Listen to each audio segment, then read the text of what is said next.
I'm surprised none of you pre-ordered the Playdate. I thought about it, but limited, didn't. Man. I'm mostly surprised you didn't, Josh. It seems like it's weird enough that like you'd be like, you know what, I'm into it. It is, and I was kind of like, problem is- really? You're surprised that I didn't? Come on. you know, I'm trying to save money right now. So I'm Well, like, that's how true. realistically, how much am I going to play this, right? Yeah, that was kind of my take on it too. It seemed like, I mean, it seems like an interesting platform for a type of game that we don't really get. Like, Yeah. the It's very last one that I unique. can think of is like Save Me, Mr. Taco on Switch. Oh my God. Or games like that. That was a fun game. Yeah, but we don't get a whole lot of new monochrome types of experiences anymore. Sure. You know what? I think With a hand I crank. think, With a I hand think crank. Batloon could be fun on there as well. That could be fun. I still haven't played that. It's on my Switch though. Also, That's good. they announced that thing so long ago, Oh yeah, it and was it well like before COVID just even. now came out. It's kind of. And if you try to get one right now, you're waiting until next year. yeah, I'm really surprised, honestly, that the Analog Pocket beat it out. To be honest. I'm What not. as far as release? Yeah. Oh, Oh, I'm not. No. No, not at all. I mean, to it- be frank, I forgot the Playdate even existed until recently. I was like, oh yeah, that thing with the hand crank. I forgot all about that. yeah. Now analogs, they've released other products. Like they have an Yeah. assembly line already. Like Playdate's a brand new company. No, I guess that's fair. That's fair. I guess it's just because to me, like the Pocket is so much more ambitious, and the Playdate seems like very straightforward. The build quality seems very high, but It's it what, just like seems 180 such a bucks? simple idea. I don't know. That's a Yeah, lot. I don't know. I'd pay like $100 for it. I wouldn't pay what they're asking. Even that's Which like probably a sounds lot mean of to me, but but like it doesn't have a backlight. Like Of all It of us, you're the doesn't? one who's into this kind of kitschy stuff. no, I definitely am. But that makes it's me like a little the less. and excited I think for it. that's a good point though, Brian. Like I am the type of person that like I just love hardware. This is for you. This is totally Yeah. for me, and it's like I love the release schedule or like the release how they're doing it, where it's like this season pass type deal. Like every week Yeah. you get a new game, it just shows up on the device. Like I think that's really cool. That is very cool. But they couldn't get me, and that is a little concerning. But they're sold out You'll till buy next anything. year. You're a I fool. will. I'll buy anything. Like but I'm a crazy person. But they they couldn't get me. but also they're sold just- out till next year. It's another thing that, how long until there are no games for it? Right. It's they can promise that many games, but then it's like there have to be people making those games, Right. and are people gonna care, as much, right? Well, and how long until I put it down and never pick it back up again? Exactly. It's like another thing that you have that you're just like, Right. I've never played that thing. I don't have time for this. Yeah. I got enough of those things in my life. You're like, I got to play this new console with a foot pedal, or something like. It's another thing. But I appreciate what they're trying to do, because I think like with the with consoles becoming as big as they are, games have gotten like a little more homogenized. Yeah. Actually, not a little more, very much so. Whereas back in the day of arcades, like the design of your game also went with the design of the cabinet. So you could literally, as long as you could hook up all the buttons and things, you could do whatever you wanted. So like that's why arcade machines have so many creative. They have all this like very creative design space around them that just console games don't. And so I think part of what made the Playdate sort of interesting was that it had a hand crank. Like that's different. It had That's a gimmick. weird. Yeah, it had a gimmick. had a- Yeah, but at the same time, it's like, It's the like Wii how U far can you problem. take that? Yeah, Well, it's that, and it's like how many people, you're limiting yourself to Yeah. this audience. But Whereas it's like it's way easier for us to develop a game where it has controller support and it can have keyboard support, But and they all have the same amount of buttons. you know what's wild? Can you imagine a world where the Wii was like as powerful as like a PS3? I can now. Imagine back then. No, I know what you mean. Like Yeah. that thing would have taken over the world, because thinking about it now, it's like that is the first and maybe only console that has come close to emulating like an arcade experience, because you could buy like dongles that just attached to the controller to create like a gun if you were playing House of the Dead, or like a fishing rod if you were doing a fishing game or something like that, or a tennis racket. You know what I mean? Like it did a good job of emulating that kind of thing, but the problem was it didn't give you that other thing that everyone wanted. You know, they wanted the Infamouses and they wanted the Halos and stuff, which are all on normal game consoles. But I'm like, man, can you imagine a world in which Nintendo like pushed their hardware like that? Well, where they had the best of both worlds. Like, what's funnier it'd be like now- unstoppable.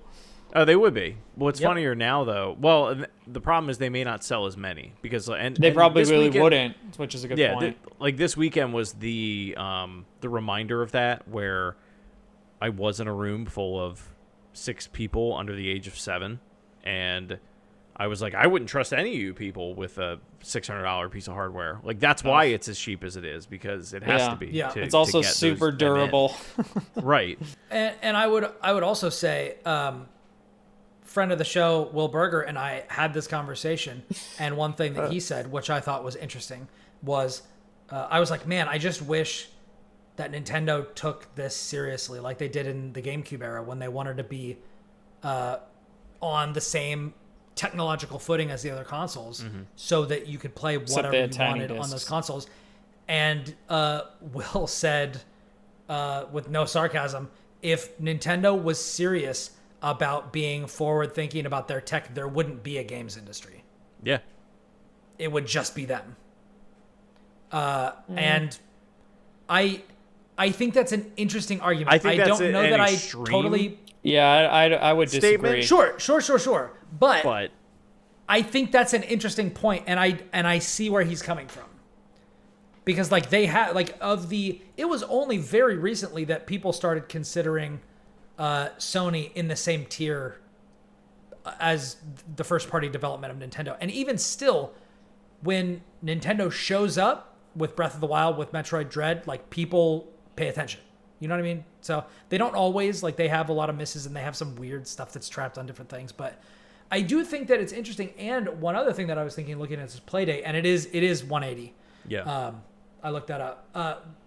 The thing that I think is the most interesting about this is looking through these games, I get the vibe that I did when I played the first Nintendo console, where with the Switch, it is portable hardware, but still there are a lot of known quantities, right?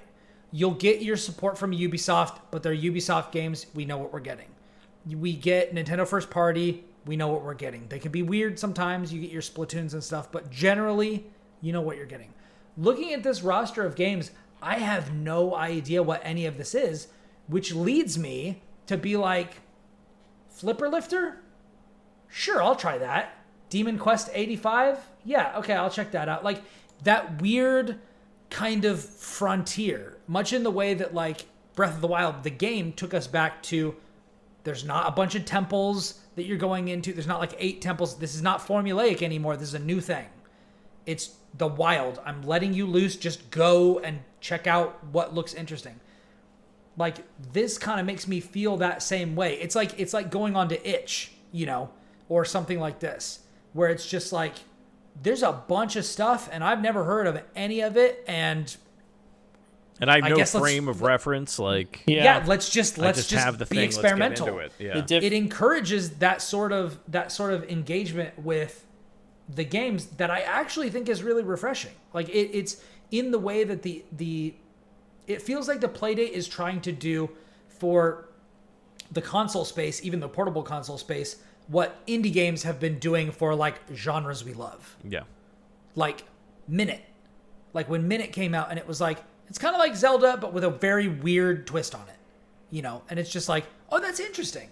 Or, you know, you play like some tiny game that nobody, like I'm playing this romance simulator, or we played Loop Hero. Like there's just all these weird ideas. And like, I'm just imagining that a lot of these games on Playdate are going to have some really weird, cool ideas. Mm-hmm. They will. And It's I just think a that- shame that I I think feel that like novelty they'll be is- kind of hidden, right? Yeah, I feel like that novelty is is what it has to offer. That's what you are paying for, is like a lot of weird stuff. Yeah. What is spell corked? What is boogie loops? I just worry about like them being able to keep up with stuff, and maybe that's not the goal, right? But I also, it's one of those situations where like, well, how many developers just don't use the crank at all? And they just stick with some the of two them don't. buttons, and some of them probably won't, right? And and then at that but point, it's you're still like well, a classic Game Boy. yeah. 2 buttons and a D-pad.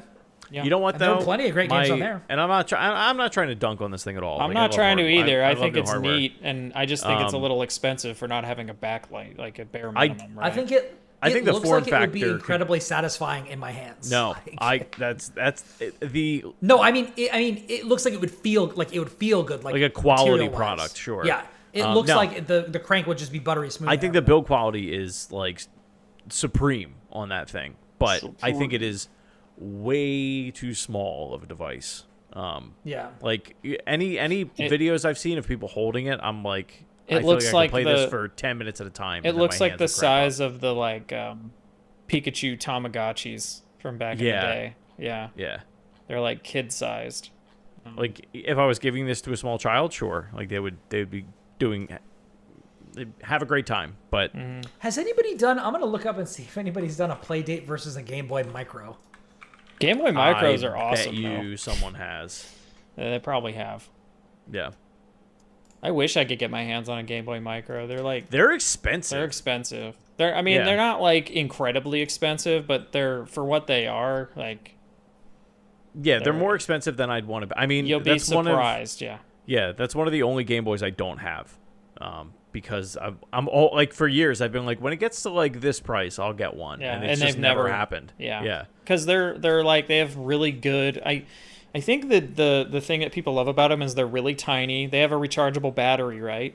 They have a rechargeable battery. they- really they- good pixel density because they- it's so small. Yeah, it's like even smaller, so the resolution feels like way higher.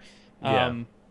And then it's small, like it fits in your pocket, right? So like people can just toss it in a backpack in like a front pocket or something, and they're like, oh, I want to dick around in Mario Advance 2 or whatever, and just pop it out, which I think is great. God, I do kind of want one of those, man, but What do they go for? they're like Yeah. 80-ish, I think, like $80. That's actually way cheaper than I thought it was. Whoop. There goes my browser. Maybe I'm out of date, but like back when I was first looking into them, I was like, oh, these are like $80. I bet you justify this. they're less now because of the 170, $200. Oof. This one's 110. Oh, that's a bid. Yeah, this is always around where I see it at. That's more than I thought. That's that's even worse. I was At going that to point, say it's I like thought you might they as well were- go all the way and just get an analog pocket, right? Oh yeah, Yeah. yeah, those are 220 and they do and way you can more. it has like firmware and all these ways to emulate games and stuff, so you won't have to buy the cartridges if you don't want to. Yeah, Which Not could that we be a condone whole piracy. other thing, because there's some GBA cartridges that are expensive. Yeah. Don't forget, kids, you can always get the Japanese one for certain games, at least. Yeah.